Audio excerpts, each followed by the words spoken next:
Fadilati namoz o'qimoq Masjidi Aqsoga. Oson amallar va azim ajrlar.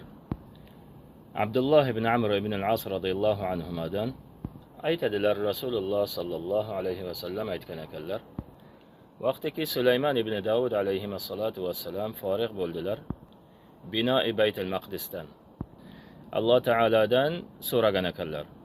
Sulaymon alayhi assalatu vassalam: meni hukmim seni hukmingga muvofiq bo'lsin va menga mulki bergan mendan keyin hech kimga bo'lmasin. Va har kishiki Masjidi Aqsoga namoz o'qigani keladi, uni tamom gunohini to'kkin, misliki onasini qonidan tug'ilganidek. Keyin Rasululloh sallallohu alayhi va sallam aytdilar: ammo ikkitasi berildi va orzu qilaman uchinchisi ham berilgan bo'lsa. Va shunga o'xshagan so'zni aytdilar sallallohu alayhi va sallam. Bu hadisni rivoyat qilishgan Ibn Majah va Ibn Xuzayma va Imom Alboniy sahih qaror degan ekanlar.